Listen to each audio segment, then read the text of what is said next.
Palang gabi. Palang gabi. Palang gabi, tapos ko yun. Salamat po sa ating Diyos sa ating nagkasama-samang muli. Parang kailan lang yung huling linggo. Parang tumalon lang, ano. So, sa ating opening prayer.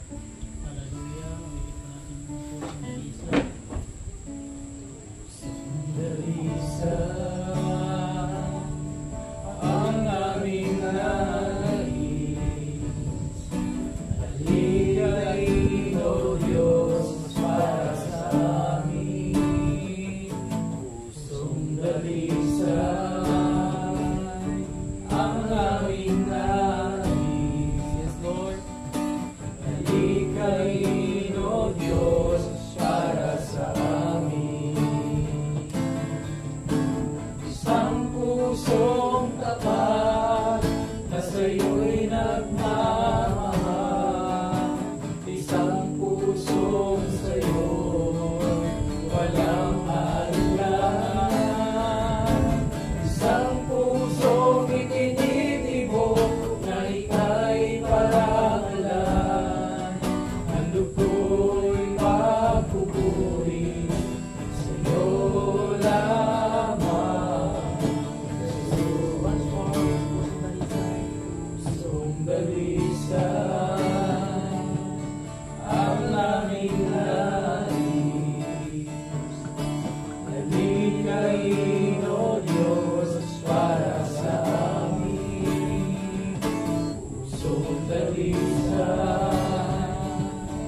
ang aming nais. Halikain, O Diyos, para sa amin. Isang pusong tapat na sa'yo'y nagmamahal.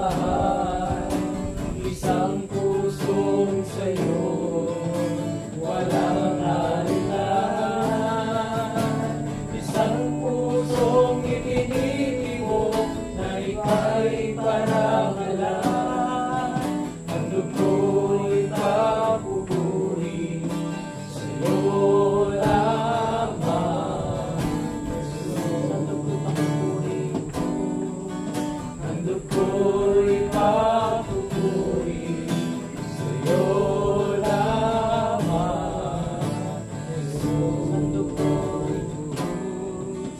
Handog ko'y pagpupuri sa'yo lamang,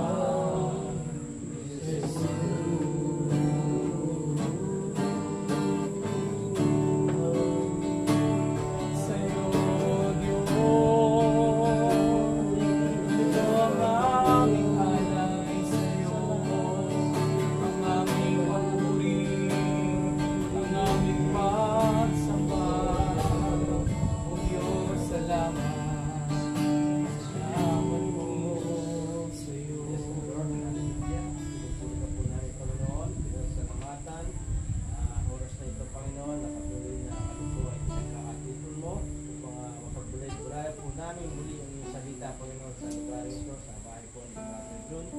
Lord, dahil po nilalangin sa kanyang buhay na bilang mentor namin sa oras na ito. Patuloy nga po, Panginoon, na bigyan mo siya ng sapat na kahiyagan sa kanyang buhay, na patuloy na may hayag niya ng naayon sa iyong kalooban ang iyong mga salita at aming pong dalangin sa aming pong buhay, sa bawat isa po sa amin. Bigyan mo rin po kami ng sapat na kaunawaan, Panginoon, sa aming pong pagbubulayan sa mga oras na ito, na patuloy na lahat po ng aming mapag-uusapan ay patuloy nga po ito yung aming pong kaunawaan ng mensahe, Panginoon. Maraming salamat po, Panginoon, sa iyong mga salita na aming pong pagbubulayan sa oras na ito, na kaya kami kalakasan din po ito ng aming buhay pananampalataya at maging karagdagan po na kasaman upod po sa iyong mga salita, Panginoon, ng bawat isa. Maraming po salamat at patuloy po namin na pinagganap na kaayusan at tagumpayan po ng gagawin po namin pag-aaral na isang sa oras na ito. Puri ka namin, pinasasalamatan sa pangalan po ng Amen. No? Perseverance of the faith o sa Tagalog, pag-iingat sa mga banal. pag-iingat sa mga banal. Napakaganda po nito, napakaganda sa pagtatapos dahil magdudulot po ito ng iba yung kalakasan ng ating pong pananampalataya pagdating mo sa ating kaligtasan kasi pag-iingat sa mga banal. Okay, gawa ho uli ng Diyos po yan na ang Diyos po ang siyang mag-iingat sa kanyang mga binanal. Alright? So, bilang pagbabalik tanaw lang po, letter T, tama, letter T na ating pong napag-aralan is total depravity of man. Ibig sabihin, lahat po ng nilalang dito sa mundong ibabaw ay ganap na makasalanan. Wala pong naghahanap sa Diyos. Kanina ho, habang ako yung nag-exercise kaninang morning, nabasa ko po uli sa Psalm, sa awit, na anong verse nga po yun, na ang Diyos ay tumingin sa tao, walang mabuti ni isa. Walang naghahanap sa Kanya. Wala. At biyaya lang talaga ng Panginoon kung bakit pinipili pa rin ng Diyos na abutin tayong mga tao. So sa makatwid, dahil ang tao ay total depraved or tayo likas na makasalanan, ang tao hindi naghahanap sa Diyos. Kaya, brother Jun, paanong ang tao is nakasumpong o naghahanap siya sa Diyos? Dahil siya muna ay binuhay ng Diyos, gawa ng Panginoon. Kaya siya ngayon ay may kakayahang tumawag at humingi ng saklolo sa ating Panginoon. Maliban na lang na baguhin muna ng Diyos ang puso ng tao, hindi siya hihingi ng saklolo sa ating Diyos. Tama? So lahat po tayo dito, kung sinasabi at naunawaan natin na tayo po'y naligtas, nakita nyo ang sarili nyo na kailangan nyo ng tagapagligtas. Amen? Hindi ho kayo pinilit, hindi ho kayo tinulak, kundi nakita nyo ang sarili nyo na kailangan natin ng tagapagligtas. Kaya nagdesisyon ka na sumampalataya kay Kristo na siyang tagapagligtas ng ating mga kaluluwa. Kaya yung mga mananampalataya nung panahon ng ating Panginoong Hesus, yung mga disipulo, hindi nila kayang bitawan ang kanilang pagsampalataya kay Kristo kahit kamatayan na ang nakaharap sa kanila. Bakit? Dahil alam nila walang ibang kaligtasan. Hindi ko kayang iligtas ang sarili ko, tanging si Kristo lang. So, patayin nyo na lang ako. Di ba? Willing silang ialay ang kanilang sarili para wag lang nilang tawag dito bitawan ang kanilang pananampalataya, kasi katulad nung halimbawa yung mga pinapatay ng mga Kristiyano, ano mo lang, anong term doon? Tatwa. Pagkaila mo lang na sumampalataya ka kay Kristo, sabihin mo lang na hindi ka sumasampalataya, hindi ka namin papatayin. Pero ano desisyon ng mga Kristiyano, mga binanal, mga binuhay ng Diyos? Hindi. Kaya sabi ng Biblia, huwag kayong matakot sa mga kayang pumatay sa ating laman, no, kundi sa Diyos na kayang magbulid sa atin sa impyerno. Well, talaga nakakatakot naman talagang mapatay. Tama? Sino ba sa ating hindi kakabahan o makakaramdam ng takot kung may babaril o nalaman natin may namamaril dito?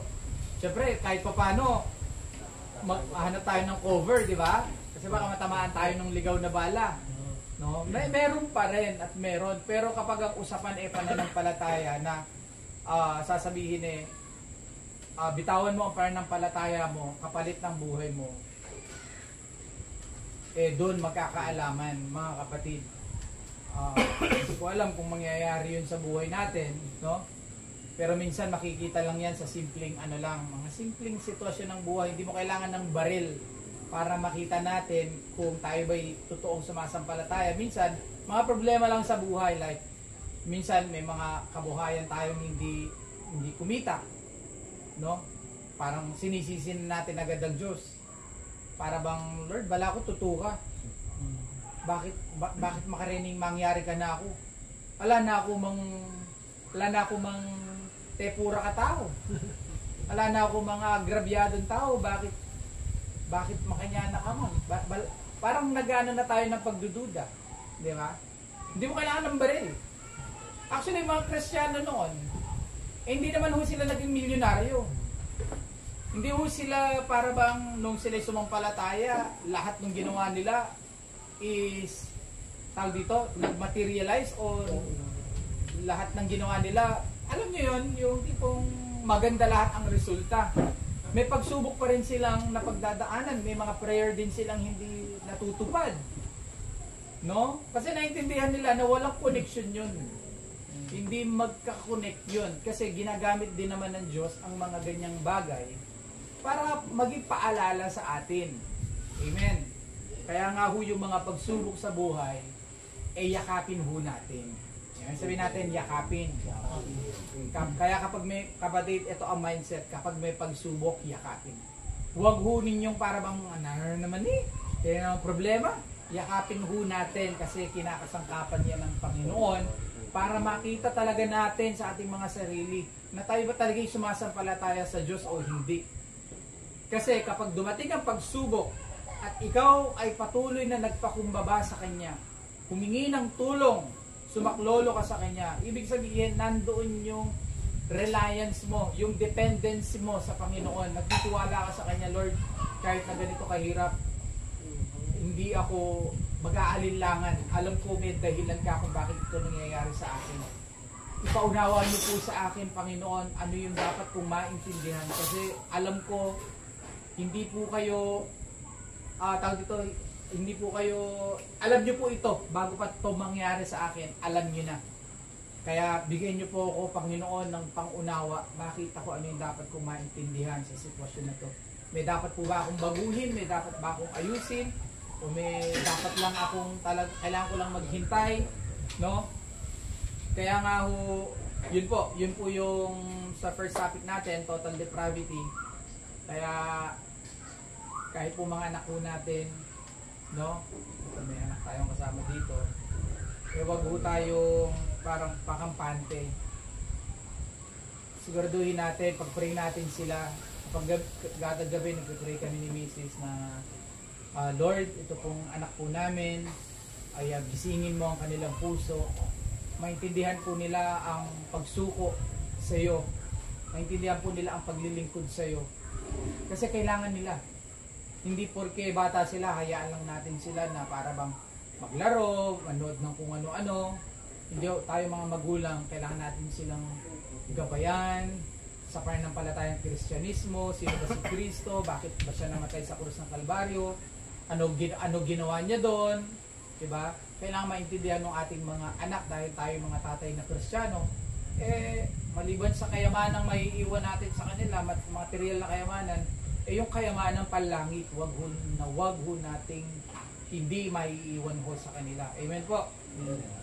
Sumunod, letter U, unconditional election. Ibig sabihin, pinili ka ng Diyos hindi dahil sa kung anong may katangian ka. Amen? Pinili ka niya ng walang kondisyon.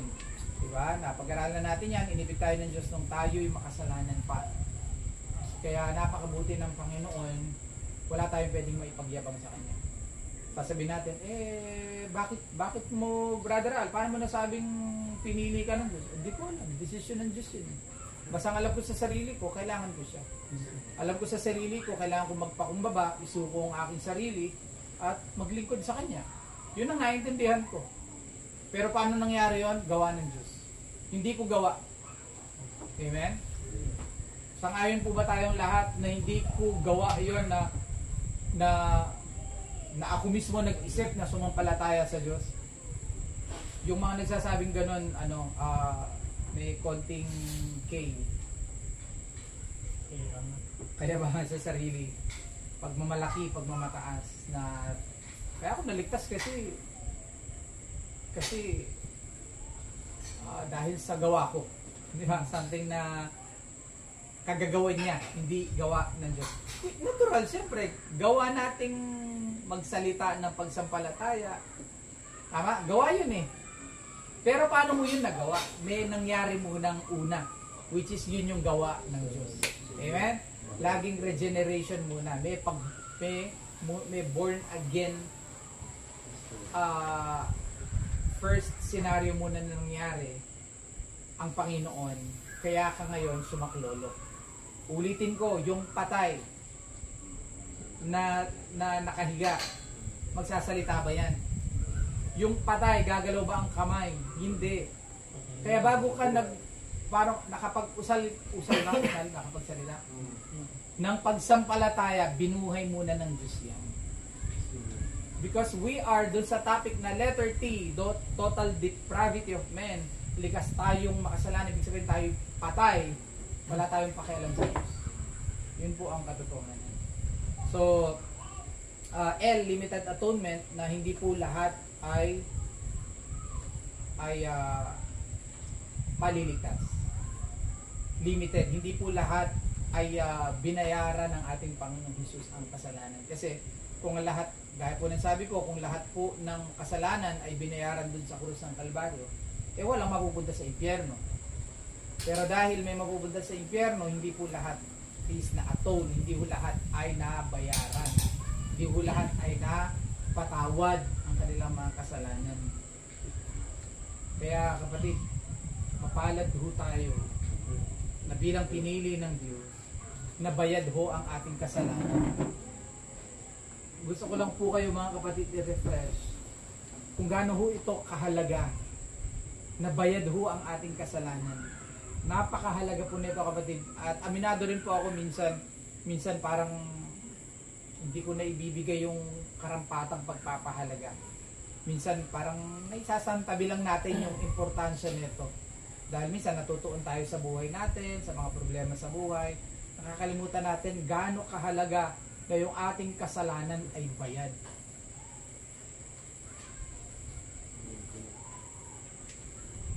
Napakahalaga mga kapatid, pag humarap tayo sa paghuhukom ng Panginoon at ang kasalanan mo hindi bayad, delikado. Impyerno ang pupuntahan. Dahil di ba, alam naman po natin na ang kabayaran ng kasalanan ay kamatayan. Kaya huwag natin kalimutan kapatid na sobrang pinagpala ho tayo dahil po ang kasalanan ho natin ay binayaran. Amen. Brother John, gusto kong bayaran na lang. O pagbabayaran mo yun ng kapalit buhay. Buhay. At kaya sa impyerno ano nun? Impyerno ang punishment. Nandito na si Paring Abi. I is irresistible grace. Ito yung napag-aralan natin itong nakaraan. Hindi matatanggihang biyaya. Ibig sabihin, nung ikay pinili ng Diyos, wala kang magawa kundi mapamahal kay Kristo. Amen. Kaya lahat naman sumasampalataya kay Kristo masaya. Amen. Sige pare, pasok ka na. Ang tanong, sige pare, ano ka muna, mga panya ka muna.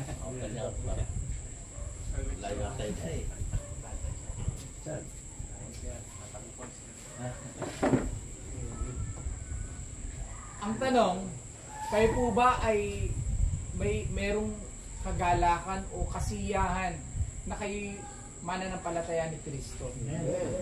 O parang mabigat sa inyong kalooban na pagkagawan, kailangan pang mamasa ang Bible, kailangan pang mag-pray, para o mabigat siya sa kalooban na para bang anytime bibitawan natin siya.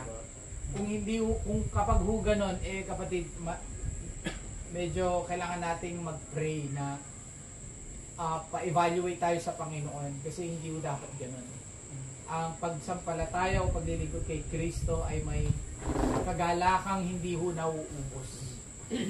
Para siyang overflowing na kagalakan na hindi nauubos. Amen. At wala hong Kristiyano ang niligtas na aalis ho. Wala. Dahil nga po dito sa huling point, ang perseverance of the saints o pag-iingat sa mga banal. Simulan natin to? Simulan natin. Ito yung pinakahuling puntos. Ito po yung katuruan kung saan once saved, forever saved. Yung kapag minsan kang naligtas, ikaw ay ligtas na. Yung iba ayaw nila itong topic na to. Kasi nga, para siyang pintuang nagbubukas para okay ka nang gumawa ng kasalanan kasi ligtas ka naman na. Di ba? Parang may ganun siyang effect. Ligtas ka naman eh. Okay nang gumawa ng kasalanan kasi minsan ka nang ligtas. Eh ano po yun? Tawag dito, kamangmangan ho yung ganong kaisipan. Dahil ang isang tao makasalanang nakakaunawa ng kaligtasan, ibig sabihin, iniligtas ka ng Diyos dun sa kasalanan, tapos sasabihin mo, mamumuhay ka uli sa kasalanan.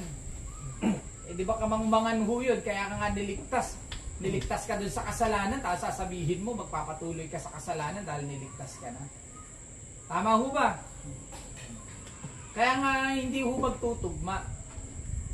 Yung mga, pero kapag ho ang Diyos nagligtas, sigurado ligtas. Pag-aralan ho natin yan, ano? Kaso ang mahirap kasi sa ating mga tao, dahil wala tayong isip ng Diyos, maaari yung katabi natin, hindi natin alam kung talagang ligtas o hindi. Kasi hindi tayo Diyos eh. Pero ang Diyos, lahat ng naligtas niya, ligtas. Dahil tayo mga tao, hindi natin siguradong 100%, no? Kung sino talaga ang sumasampalataya sa hindi, dahil ang Diyos ang nakakaalam nun, eh sa atin, mapalakasan tayo. Encourage natin ang isa't isa na magpatuloy sa pananampalataya. Kasi sabi ang magpatuloy hanggang wakas sa isang maliligtas. Di ba? E wala pa naman tayo sa wakas. So sa ngayon, nagpapatuloy tayong lahat, pero ang sabi hanggang sa wakas.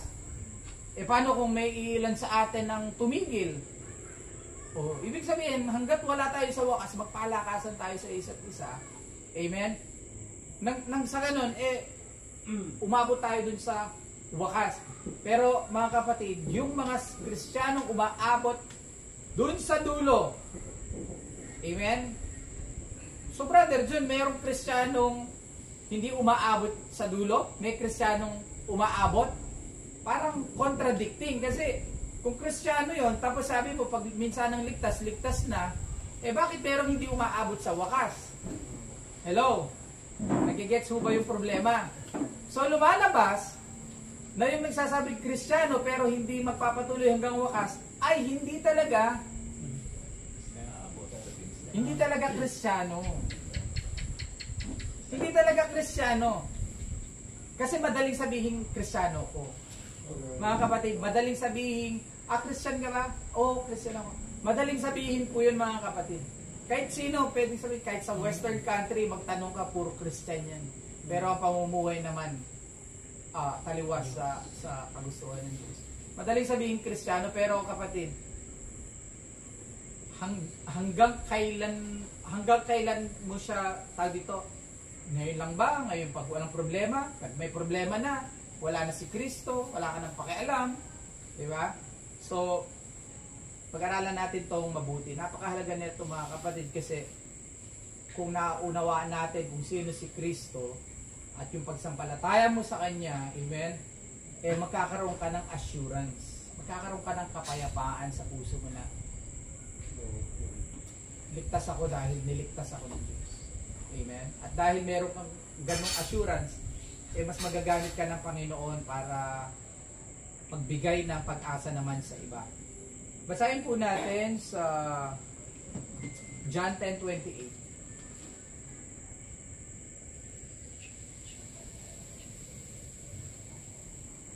John 10:28. Medyo controversial tong itong doktrina na to kasi nga para nga ho siyang nagbubukas ng pintuan na okay lang magpatuloy sa kasalanan. Amen. Pero pinag-uusapan kasi natin dito, isip ng Diyos, hindi isip ng tao. Okay? Sa isip ng tao kasi magulo dahil nga limitado ang ating kaalaman. No? Halimbawa, sa'yo paring Alvin, hindi ko lahat alam kung ano iniisip mo ngayon. Hindi ko alam, tao ako eh. Pero ang Diyos, alam niya lahat iniisip mo ngayon. Lahat ng detalye. Alam niya. Ako hindi. So, itong doktrina na to, ito'y kaisipan ng Diyos. na pinapakita niya sa kanyang mga salita na ang kanyang mga niligtas maliligtas, no? 28, binigyan ko sila ng buhay na walang hanggan, kailan may hindi sila mapapahamak at hindi sila maaagaw sa akin ninuman. Ang aking Ama na siyang nagbigay sa kanila sa akin ay lalong dakila sa lahat at hindi sila maaagaw ninuman sa aking Ama. Okay? Binibigyan ko sila ng buhay na walang hanggan. Sino ang nagbigay? Si Kristo siyang nasasalita dito. Binigyan ko sila ng buhay na walang hanggan at kailan may daw hindi sila mapapahamak at hindi sila maaagaw. Lahat po ng mga ibinigay ang binigay ng Ama sa anak, which is ang anak ang nagbigay ng buhay na walang hanggan, kailan may daw hindi sila mapapahamak. Ano ibig sabihin ng kailan may? Magpakailanman di magbaba. Magpakailanman walang dulo yun. Magpakailanman. Pero kapag sinabi mong hanggang 5 years, pero kapag sinabing halimbawa, sige, magbigay tayo ng sa sinihan, okay? Meron kang coupon, okay? Brother Al, yung coupon mo is kahit kailan pwede kang manood ng sine. Anytime. Anytime, anywhere. Magpakailanman. Ano ibig sabihin doon? Kahit after 10 years, pwede ka pong manood ng libre? Yes, kasi magpakailanman. Paano kapag sinabi hanggang 5 years lang? So after 5 years, wala na, magbayad ka na. Okay? Kaya nga, kailan may hindi sila mapapahamak at hindi sila maaagaw sa akin. Kasi sino nagpuprotekta? Ang Diyos mismo. Hindi ikaw ang nagpuprotekta sa kaligtasan mo, kapatid, dahil, nako, delikado. Dahil ang Diyos ang nag-iingat sa atin, sigurado ang kaligtasan ho natin. Kung tatanungin ko po ba kayo, sa pag-iingat ho ba ninyo, masasabi ba ninyong nagawa nyo lahat para ingatan? Kaya mahirap magtiwala sa sarili nating kakayanan para sabihin yung ligtas kayo dahil laging 50-50 yan. Tama? Pero dahil ang Diyos ang nag-iingat at yun yung sasampalatayanan ko, yun yung pangahawakan ko. Lord, sabi mo, hindi mo ako iiwan, hindi mo ako pababayaan, yung kaligtasan ko ay nasa iyong kamay. Yun ang aking isasampalatayanan. Amen. Nakanino yung yabang ko? Sa aking gawa? Hindi. Sa ginagawa ng Diyos para sa akin. Yun yung pinagmamalaki ko. Nakakasunod po ba? Kung may tanong po kayong biglang mag-pop up, ha? Mag-taas po kayo ng kamay, pwede po kayo magtanong. Kasi ito po ay medyo controversial na doktrina. At actually maraming mga nagra-rise na mga question about this. So hindi sila maaagaw sa akin ninuman. Okay? So, baka meron kayong verso na gustong para 11:25 ng Umatay lang dyan. Pag yung mamatay man, sabi, Sino man nananalig sa akin kahit mamatay. Sinabi sa kanya ni Jesus, ako ang nagbibigay buhay at muling pagkabuhay. Ang sino mang sumampalataya sa akin kahit mamatay ay muling mabubuhay. Ang sino mang nabubuhay sumasampalata sa akin, hindi mamamatay kailanman.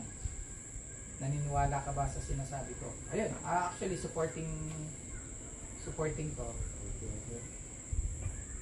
Kasi may mga verses nga na para bang, like halimbawa, ang manatili hanggang wakas ay siyang maliligtas. Para bang ikaw yung tatrabaho kung mananatili ka. Kasi kung di ka naman mananatili, di ka maliligtas. Di ba? So para bang ang lumalabas nasa gawa mo. Okay? Pero ang yun ay sa tawag dito.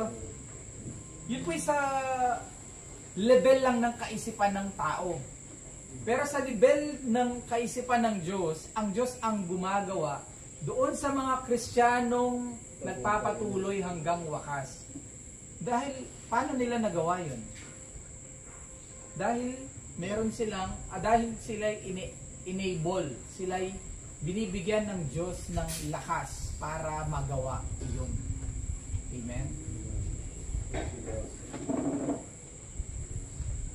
Marami, kaya nga di ba, nabanggit natin nung nakaraang meeting, may nagsabi, di ko alam kung si Brother Al na merong verse tawag dito, doon sa araw ng may lalapit sa kanya, sa ating Panginoong Jesus, sasabihin nila, kami po ay nagpalayas ng mga demonyo, gamit ko ang iyong pangalan, di ba? Pero sabi ng ating Panginoong Jesus, lumayo kayo, hindi ko kayo kilala. O, di ba? So, di ba mga professing ano yan? Mga nagsasabing tagasunod sila ng ating Panginoong Jesus, pero bakit hindi sila kilala ng ating Panginoong Jesus? Ibig sabihin, nga, ang tawaging maging Kristiyano madali. Amen? Ngayon kasi medyo pwedeng magdulot naman ito ng takot sa kabilang banda. Kasi Brother Jun, paano Brother Jun? Paano ko malalaman kung ako'y kasama doon? Di ba? Paano ko malalaman, Brother Jun, na kasama ako sa mga pinili ng Diyos? Meron bang sign? Hello? Alagad niya, pakita niyo po. Meron. Kasi napag-aralan din natin ito nung nakaraan na tawag dito, meron pong selyo ang mga Kristiyano. Ang selyo, ito po yung patunay na ikaw ay authentic. Diba? Diba? Bumili ka ng lakos na damit, may mga authentication yan. Hindi porque merong crocodile, original lakos. Yung mga totoong lakos, may mga ano yan, may mga papel, may mga talagang, may mga number pa yan to authenticate na original ang yung damit. May silyado yan. Okay? May seal. Pwedeng gayahin. Pero imitation. Okay? So yung seal na yon sa ating mga Kristiyano, alam naman po natin kung sino po ang seal ng mga Kristiyano, ang banal na Espiritu. Amen?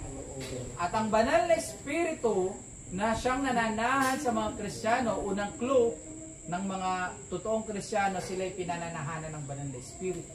At lahat ng pinananahanan ng banal na Espiritu ay namumunga ng kabanalan o yung bunga ng Espiritu. So i-assess mo yung sarili mo. Ikaw ba ay namumunga? O nakikita ba ang mga bunga ng Espiritu Santo? Ngayon, basahin, evaluate po natin ang ating mga sarili.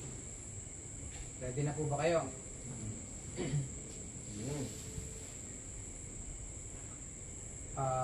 Galatians 5:22. 22 and 23. Buo ng Espiritu. Sinasabi ko sa inyo, ito hindi to kayang pekiin ng mga hindi Kristiyano dahil mahirap pekiin ang mahirap pekiin. Pwedeng gayahin pero hindi siya natural. Okay. Alam niyo yung mga mapagpanggap na mabait, mapagpanggap na mapagbigay, kunyari nagpatawad. Mahirap kasi pikiin yung totoo. Plastic, tama. Sinasabi ko sa inyo, ang Espiritu, ang gawin ninyong patnubay sa inyong buhay at hindi kayo magiging alipin ng hilig ng laman. So dito na, dinidifferentiate, no? Sapagkat ang nasa ng laman ay laban sa kalooban ng Espiritu. Okay? At ang kalooban ng Espiritu ay laban sa nasa ng laman. Unang clue, kapag ikaw ay Kristiyano, may internal battle. Sabihin natin, internal battle. May laban nangyayari sa kalooban ng ating pagkatao. Kapag walang naglalaban dyan, wala. Kapag walang espiritu na nananahan dyan, sino maglalaban? Wala. Diba? Kung walang espiritu, then patuloy lang ang pamumuhay ng kasamaan. So walang battle. Pero kapag may battle na nangyayari, ibig sabihin, andyan ang Espiritu ng Diyos. So may battle. Kaya ang isang Kristiyano talaga mga kapatid, hindi yan natatahimik. Dahil bakit? Lagi tayo may laban. Tama ho ba? Minsan tawag dito, natitempt tayo, nakakagawa tayo ng pagkakamali. Dahil nandiyan ang Espiritu ng Diyos, may battle. May laging uudyok sa'yo, kaya yung Kristyano, lagi yung tawag dito, kumbaga sa ginigising lagi tayo. Amen? So, ito, sapagkat ang nasa ng laman ay laban sa kalooban ng Espiritu, kaya nga magkalaban yan. At ang kalooban ng Espiritu ay laban sa nasa ng laman. Laging naglalaban ang dalawang ito, kaya't hindi ninyo magawa ang nais ninyong gawin. Kung pinapatnubayan kayo ng Espiritu, which is yung selyado o seal ng mga Kristyano, wala na kayo sa ilalim ng kautusan. Hindi maikakaila ang mga hilig ng laman. So, dito muna tayo sa bunga ng... Hindi, ang laman muna. Okay. Mamaya yung sa Espiritu. Okay. Sa laman muna tayo. Tinuro ni pare Agin yung spell.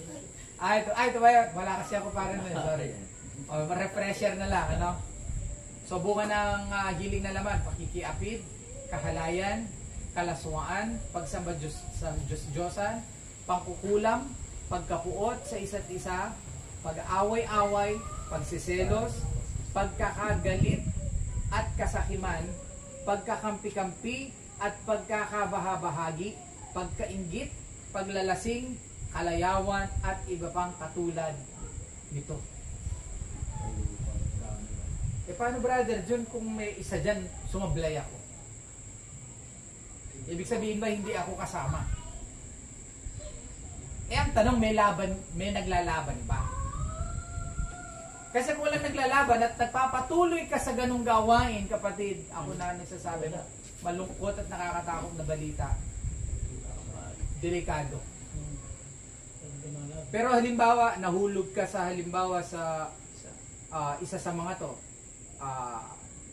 nagkaroon ka ng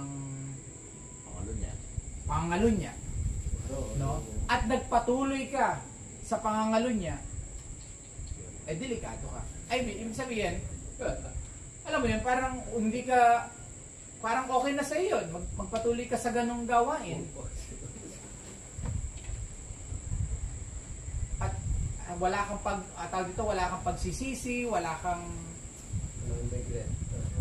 regret. Delikado. Pero kapag ang Espiritu ng Diyos ay nasa sa iyo, hindi ka pwedeng hindi kanya gisingin. Hindi kanya pwedeng hindi ituwid. Amen. Hindi pwede dahil ang mga anak ng Diyos dinidisiplina niya. Yan po ang sigurado dyan. Ang Diyos ho hindi ho konsentidor.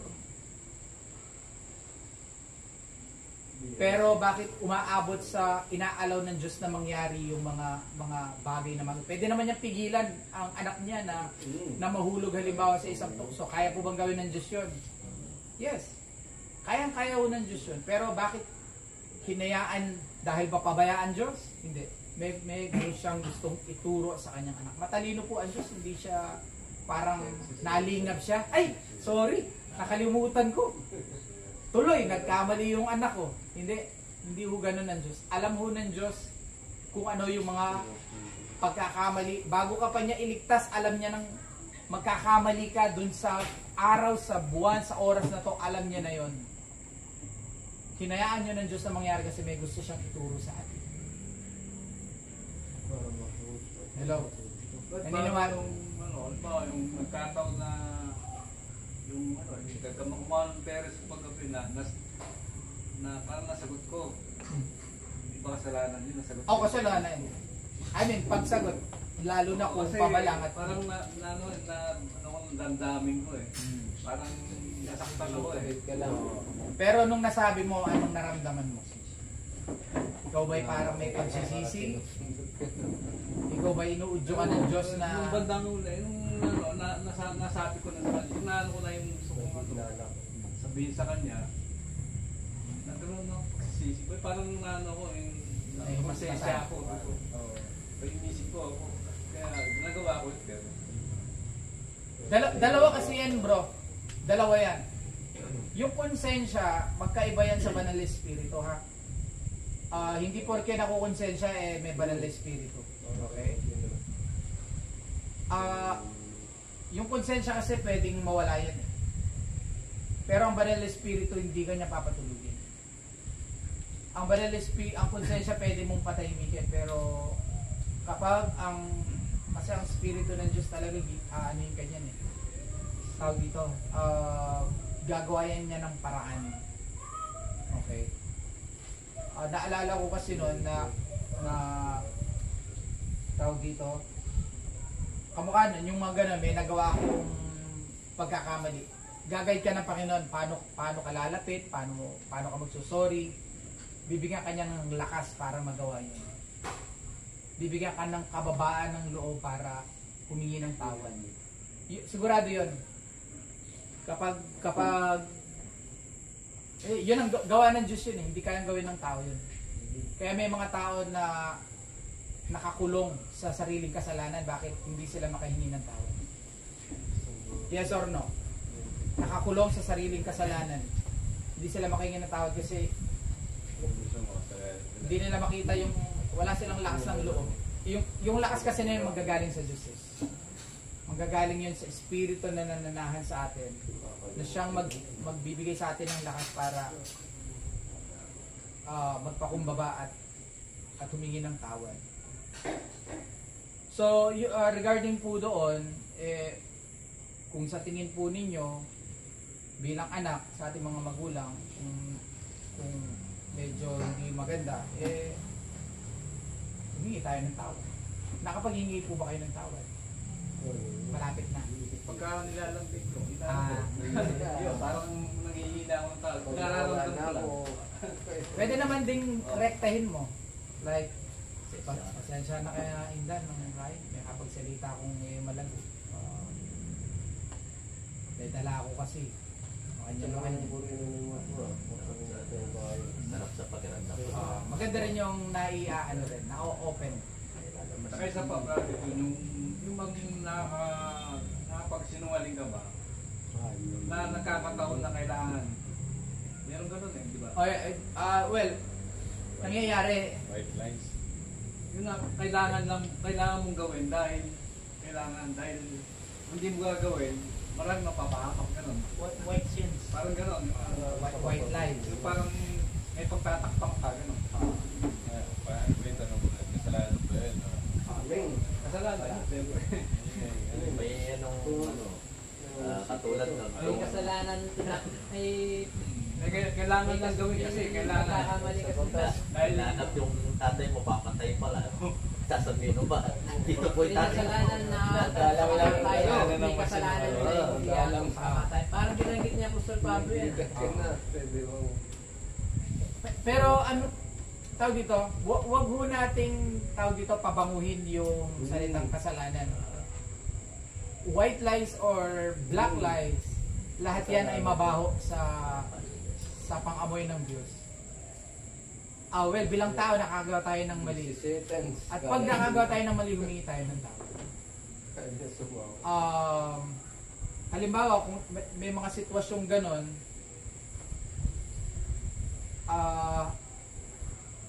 mag-pray tayo sa Panginoon kapag ako tinanong ng ganito, ano yung mas magandang sagot na pwede kong isagot na hindi ako magsisinungaling but at the same time, hindi ako magdudulot ng kapahamakan. pagkain niya ganun pero wala akong pera. Pero meron. Ayong ganon! Yan yung pangkaraniwan. Pagkalam mo yung lumalapit. Karamihan, kadalasan ganun. Sige expert, anong magandang sagot kapag gano'n? Alam ko, hindi lang naman si tatang nakakatinatam ng ganyan. O lahat tayo gano'n na sagot.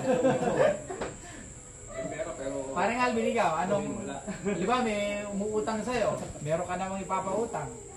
Paano mo sinasagot nang hindi ka nagsisinungaling? Kung gagawin ka na lang talaga kahit kung hirap, kung yun malaki, para hindi ka na makapakain konti lang, bigyan mo, hindi mo pa yung tao. Sasabihin na wala. Oo, mahirap kasi pag ano. Baka kasi pare nadala na, parang lagi na lang, hihingi. Alam mo na yung ugali niya. Ayun, pwede yun. alam ko may explanation sa ganun. Di ba? Naging ganun sa'yo. Siya ka na. Tama lang sa akin to eh. O, pwede naman rektahin mo, pasensya na ka kasi medyo... Hindi na ko, kailangan ko yun. Potang kay sopanda ka. Yan na. Pero maging courteous lang. Yung panay na kamong may yan. Panay na kamong hindi rin naman hindi maganda. Kumbaga courteous lang. Kumbaga mahinahon mo pa rin sagot dahil karapatan mo namang may pera yun. Pasensya nakakapatid kung wala akong biyan. Hindi ko yan, makalangkit ang mother. Oo, ganon. So, pwede mo namang ikutin yung sagot nang hindi mo siya masasaktan siya. Okay. So, yun po yung mga bunga ng laman, mga kapatid. Ngunit ito naman daw po yung bunga ng Espiritu. Okay, dito natin makikita yung kung ito ba ang tao na to o tayo ba ay talaga bang nananahan sa atin ang Espiritu ng Diyos. Una, ang bunga ng Espiritu ay pag-ibig.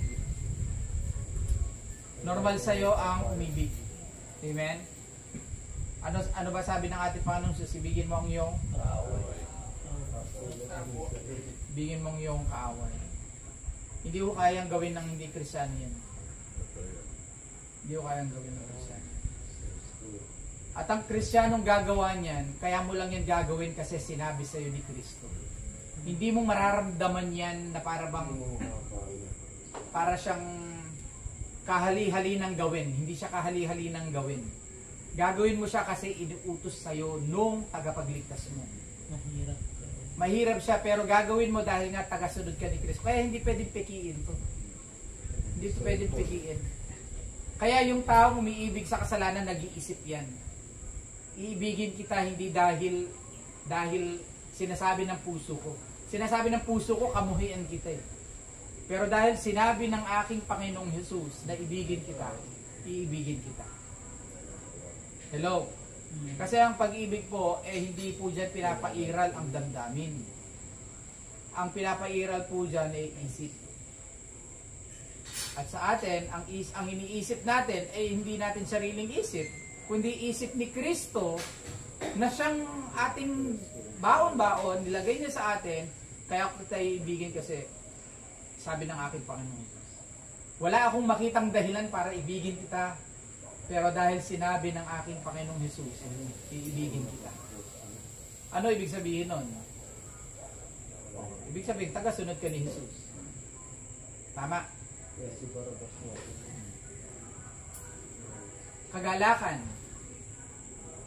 Ano ba to? Kagalakan dahil may pera ka ba? Kagalakan dahil sa kumita ka? Hindi ho to kagalakan ng gagaling sa material na bagay. Kaya nga hindi rin to pwedeng peki dahil ang kagalakan na to ay nanggagaling sa tinanggap po natin sa Diyos. Amen? Yung kaligtasan na regalo ng Diyos, hindi mo yun pwedeng makita sa anong material na bagay. Halimbawa, eto, binigyan kami ng Diyos ng bahay. Kami po ba yung nagkaroon ng kagalakan? Oo. Pero, paano kung magka-earthquake? Diba? Masira. O, diba? Hindi natin masabi. Wala na akong kagalakan. O, paano kung yung kagalakan ko yung aking anak? I mean, yung anak ko ba nagdudulot ng kagalakan sa akin? Oo. Paano pag namatay na siya? O, paano kung nagrebelde siya sa akin? Ibig sabihin, lahat ng mga pinagmumulan ng kagalakan na yan, pansamantala. Pero ang tinutukoy dito kagalakan ay ang kagalakan nagmumula sa Diyos na hindi pwedeng masira, hindi pwedeng mawala, hindi pwedeng magkulang. Amen? Laging nandyan. Kaya laging may kagalakan ng mga Kristiyano. Amen? Ibig sabihin mo, Brother John, hindi na nalulungkot yung Kristiyano. Nalulungkot pa rin naman. May emosyon tayo eh. Diba? Pero after nung pag-iyak at kalungkutan, nung mga nararamdaman ho natin, napag-iisip natin, Lord, salamat pa rin. May dahilan ako para magpuri. May dahilan ako para magpasalamat. Amen ho! Amen. Hindi ho robot ang mga Kristiyano na puro na lang ho tawa, puro na lang ho parang lahat na lang masaya. Hindi. Meron din pong iyakan. No? Kapayapaan. So ito bang kapayapaan na to nanggagaling sa dahil maraming laman ng bangko? Hindi ho yan. Ang kapayapaan na to nanggagaling ho ito sa Diyos. Hindi ito pwedeng pekiin. Yung tipong kahit na, di ba, yung farm namin hindi kumita ng nakaraan.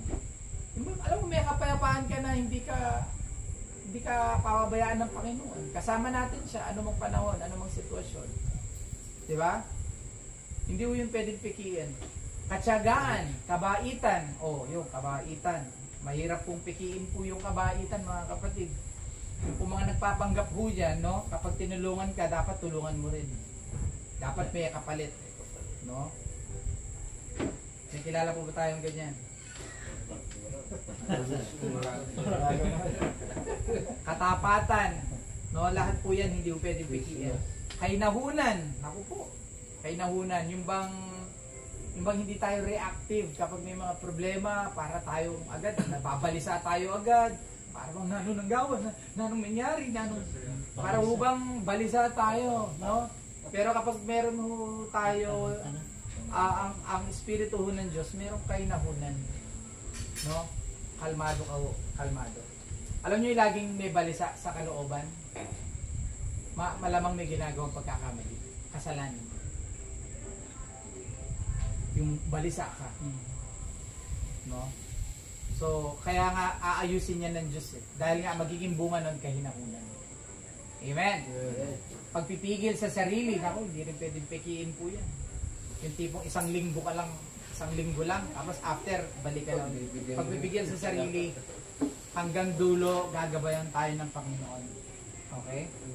So, sa 24, dito na natin tapusin, at pinatay na nang nakipag-isa kay Kristo Jesus ang kanilang makasariling pagkatao, pati na ang masasamang hilig nito.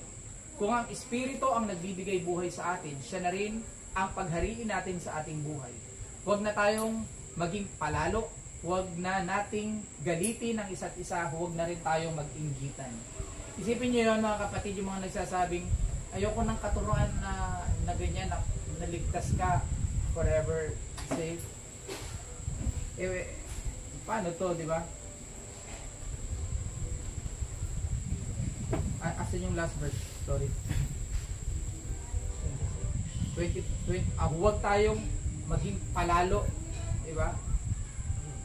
So, sa mga tuwid, yung mga nag-iisip na okay nang magpatuloy sa pagkakasala dahil naligtas ka na, wala kang natanggap. Yun po ang totoo doon. Wala kang naintindihang kaligtasan. Kung ganun ka pa rin mag-isip, yun lang po yun. Hindi ho pwede na tinanggap natin ng siguradong kaligtasan tapos sasabihin mo okay ka nang magpatuloy ng kasalanan. Ano yun? Kamangmangan yun. Pero yung mga tumanggap talaga ng kaligtasan, mga kapatid, mag-celebrate ho tayo dahil sigurado ang kaligtasan mo. Dahil sigurado ang gawa ng Diyos. Kapag ang Diyos ang nagligtas, sigurado. Amen? Ang sa atin, sampalatayanan natin. Panghawakan natin. Amen? Panghawakan natin. Hindi dahil tinitignan natin yung nagawa natin o kaya natin magawa, hindi. Kasi tinitignan natin yung ginagawa ng Diyos sa buhay natin. Because the more na tinitignan natin ang ginagawa niya sa atin, the more na namumunga ng mabubuting bagay yon sa ating pong mga buhay. Amen po ba? So yan po ang 5 punto ng tawag dito, pagdating ho sa kaligtasan ho ng isang Kristiyano. Sana po may tawag dito, may baon po tayo dito po sa 5 topic na to. At magkakaroon tayo ng bagong series sa susunod po na mga linggo. At meron lang po akong, sige, mag-pray muna tayo, tapos after, meron akong tawag dito, meron lang po akong i-open up mamaya after natin mag-pray. Sige po.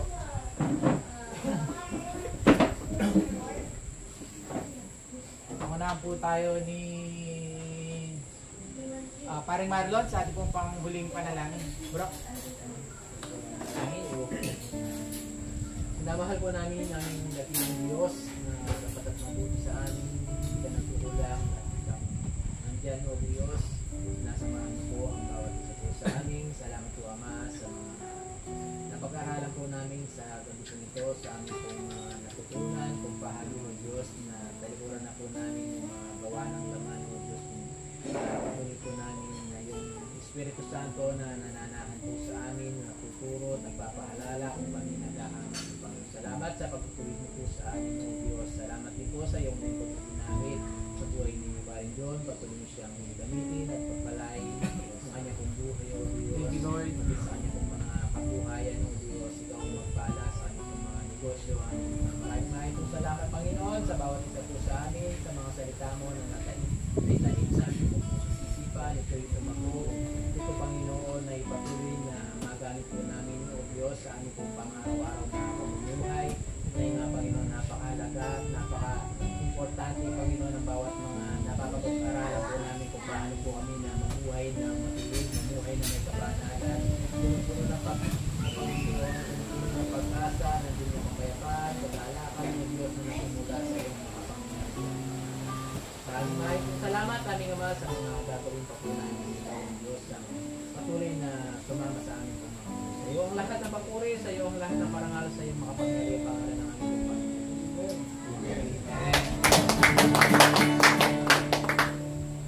Bago ko sabihin yung aking meron po lang gustong sabihin. Baka kung meron kayong tanong lang po na gustong parang sige, wait lang, may itatanong lang ako. Kunin ko na lang, baka may tanong lang po kayo na parang kumano sa isip niyo habang tayo po nag-aaral kanina. Magtatanong. Sige Yung po. mga Kristiyano talagang pagtawag talaga para sa mga hindi ka nakakita.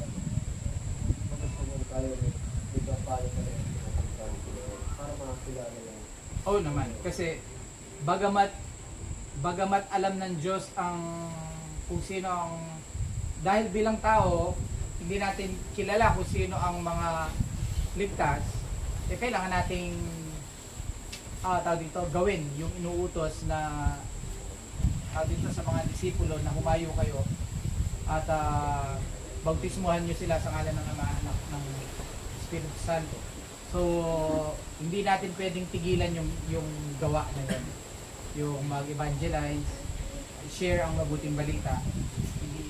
Hindi natin pwedeng kapag laging yun yung trabaho natin bilang mga Kristiyano. Sir, mga Actually nga, pakinggan ko na yung message na yun. Actually yung ano na yun, OSAS yung acronym niya, OSAS. once saved, always saved. Always saved. Nga yung question dun is, nawawala ba yung kaligtasan? Actually na-answer na yun. Okay na. Na-elaborate lang natin para mapulungan natin. Tama. So, nawawala po ba yung kaligtasan? Kapag ang kaligtasan ay nasa perspective ng Diyos, hindi yun mawawala. Pero dahil bilang tao, kapag sinabi nating pag tayo nagsalita o tawag dito, perspective ng tao, hindi tayo sigurado dahil nga wala tayo sa kaisipan ng Diyos. Pero lahat ng mga tawag dito, lahat ng mga hinirang ng Diyos, sigurado yan, ligtas. Amen. So, bilang tao, kaya nga nagtanong ako kanina na Brother Jun, paano ko malalaman na kasama ako sa mga pinili? Kasi pag may pinili ka, sigurado ligtas ka. Hello. Pero pinili ka dahil ba magaling ka? Hindi. Dun sa pangalawang topic natin, unconditional election. Pinili ka dahil pinili ka ng Diyos. Amen. Pero makikita mo ang bunga sa mga pinili ng Diyos, ano man ang pinanggalingan nila, sila ay may mga bunga. Amen. So, sa atin, bilang mga sinasabi nating Kristiyano, ang lifestyle natin is dependence. Andun yung, habang nabubuhay tayo dito, lagi lang tayong umaasa. Meron tayong humility, humbleness sa ating mga puso na si Lord lang ang kaligtasan ko. Siya lang. Yun ang malinaw. Kaya nga, halimbawa pagdating sa denominasyon, iba't ibang mga sect, yan ang una mong alamin. Paano po ba yung kauturuan nyo ng kaligtasan? Kasi dyan malalaman. Diyan malalaman kung, kasi ang sasabihin na para maligtas ka, kailangan mag-member ka, kailangan matapos mo to, ganyan, tapos kailangan mabautismuhan ka. kumbaga sila yung necessary for you to be saved. Sa atin kasi nakakaintindi ng kaligtasan talaga ng mabuting balita, amen, is gawa ng Diyos yun. Amen. Sa buhay mo, ikaw ay kanyang dito, binuhay muli, kaya nga born again experience, kaya ka ngayon nagkaroon ng kakayanang sumampalataya. Kaya ka magpapabautismo. Amen. So, kumbaga, yung bautismo is ginagawa natin hindi dahil kulang ang kaligtasan mo, na kapag hindi ka nabautismo ng tubig, impyerno ka. Paano yung napako dun sa krus sa kaliwa, di naman nabautismohan yun, pero naligtas. Diba? So, at maraming mga ligtas na hindi naman nabautismohan. So, ibig sabihin, pero masama bang magpabautismo, hindi ba natin na dapat gawin yan? Gawin pa rin natin kasi ngayon ay public profession, tawag dito, public, parang pinapublic natin ang ating pananampalataya na ako ay isa ng Kristiyano, pinagmamalaki mo. Okay? At kumbaga buong buo sa sarili mo na ikaw ay nabautismo. So yung pong bautismo, hindi mo yun nakukuha sa meron ka ng, dahil nabautismo ka, bibigyan ka ng church ng certificate ng baptism. So meron ka ng proof, ligtas na ako dahil may papel ka. Nakakalungkot, hindi mo ganun ang kaligtasan. Para sigurado. Pare. Kung tatanungin tayo ngayon, ligtas na ba tayo? Kunyari Tatanungin tayo isa't isa, ligtas na ba tayo? Okay, At ganito paano ka naligtas? Sige. Para siguro, baka tawag dito, baka mag-iba-iba tayo ng sagot, ano? Kapag ang sagot mo ay may alinlangan, nanggagaling ka sa sarili mong gawa, yun ang sigurado doon. Tinitignan mo yung sarili mo. Halimbawa, tinanong mo sa akin yun. Parang hindi ko sigurado eh. Kasi bakit? Kasi parang hindi ko pa nagagawa. Kasi parang hindi ko pa nagagawa to eh. So nakatingin ka sa sarili mo. Pero kung ang yayakapin mo is yung ginawa ng Diyos, siya yung nagligtas sa akin, hindi dahil sa aking gawa, kundi dahil ako'y inibig niya sa kabila ng aking kasalanan, masasabi kong ligtas ako. Hindi dahil sa sarili ko. Kaya nga kailangan tanggalin natin ang ating pananampalataya sa ating sariling kakayanan. Yun ang battle. Dapat mailipat natin yon doon sa ginawa ni Kristo sa krus. Kaya ako ligtas dahil niligtas ako ni Kristo. So, kaya mga kapatid, kung ano man ang sagot ninyo dun sa tanong ni Paring Marlon, evaluation din yun sa atin. Na baka nakatingin pa rin ho tayo sa ating mga sarili pagdating sa ating kaligtasan. At hindi ho tayo umaasang buong buo kay Kristo dun sa kanyang dulo. Na siyang ating kaligtasan. Na siyang dahilan kung bakit tayo naligtas. O baka may gusto sumagot. Ikaw, brother. Salamat. Pati yung sinabi Bro Thomas, yung walang tao papas walang 5 sex, hindi makapas. Ibig sabihin yung tama, yung nakakalimutan talaga yung mga kasalanan. Yung tanong ko pare kasi, yung halimbawa, tinanong kami, nagtanong sa'yo. Ikaw ba, ligtas na? Paano ka ba naligtas? Kailangan alam natin. Dapat yun. Dapat alam natin kasi yun ang dapat na number one na kailangan makita ng yung mga bago-bagong mga Kristiyano. Kailangan maintindihan natin kung paano tayo niligtas ng Diyos. Napakahalaga ng pare kasi nga. Napakahalaga ng pare kasi paano natin i-share yung isang bagay na hindi natin kaya ipaliwanag. So, kaya nga ito ginagawa natin na to.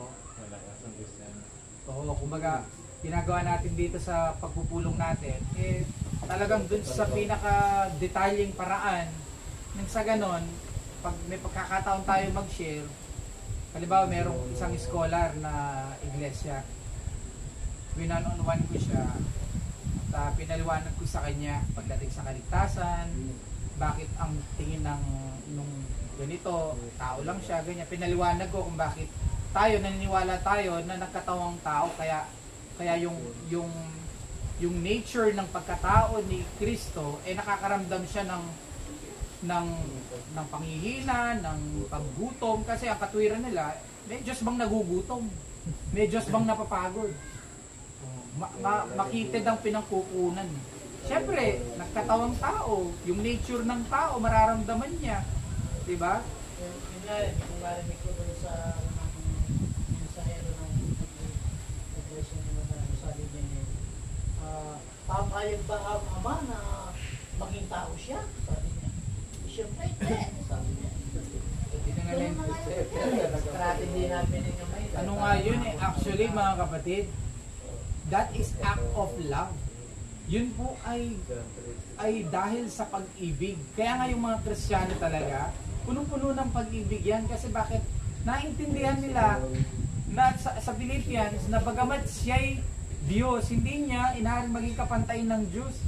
Hindi ba, isipin mo yun, halimbawa yung presidente, kahit presidente siya, pumunta siya sa mga halimbawa, sa mga squatter at namuhay siya katulad ng mga squatter. Di ba pa, grabe naman tong president na to. It's an act of love. Tapos iaano mo yon, parang iriribat mo yon, tinatanggal mo yon, parang hindi gagawin ng Diyos yun. Kasi Diyos siya hindi siya magpapakumbaba. Oh. Kaya nga tayong mga nakakaintindi nun, puno tayo ng kababaan naman ngayon. Kasi ang Diyos nga nagpakumbaba Kaya nga yung mga ganun na tinatanggal yon, mayayabang, hindi sila marunong magpakumbaba. Hindi nila, kasi kaya nga yung kababaan na yun, dun tayo nang gagaling. Dun sa ginawa ng Diyos. Diba? Ang mahirap lang kasi sa ating ipaliwanag na paano ang Diyos ay isa sa tatlong persona. Kasi nga, ang tingin nila, dahil sinasabi natin tatlong persona, tatlo Diyos ang tinutukoy natin. Hindi, iisa ang Diyos sa tatlong persona. Ang Ama ay hindi siya ang anak. Magkakaiba silang persona. Unique ang Diyos Ang tao kasi, isang persona, isang individual, isang tao, isang persona. Pero ang Diyos, isang Diyos, tatlo persona. Ang tao, isang persona.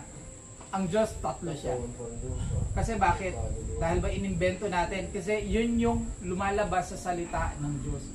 Yun yung, yun yung revelation through Old to New Testament kung paano pinakilala ang Diyos through history. Diba? Halimbawa sa paglikha pa lang, likhain natin ang tao. Diba? Nasa plural. At saka, alam nyo mga kapatid, yung salitang, napunta na tayo dito. Yung salitang, kapatid, yung Genesis 1, para alam nyo lang, yung salitang in the beginning, God.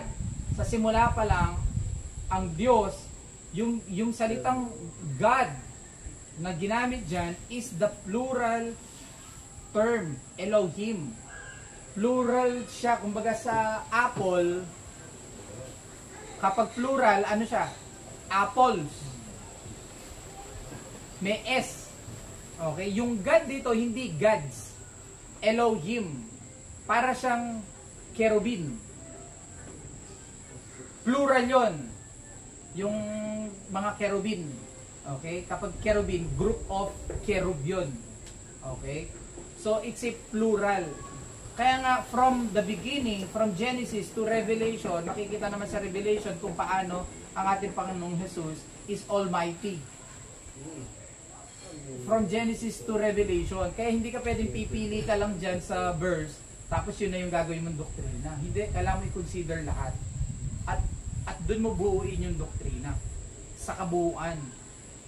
Diba? So, ganon. Kaya nga, babalik yan ulit doon sa kaligtasan. Ano ba yung nature ng kaligtasan ng pananampalataya nila? So, sa atin tayo naniniwala tayo ng kaligtasan ay gawa ng Diyos.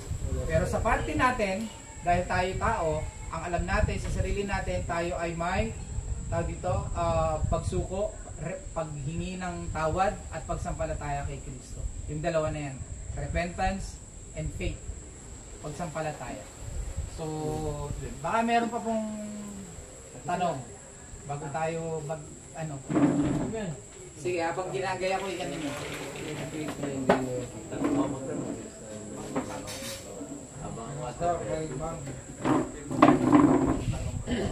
Ano may atak mo namin pare na Boss Alvin.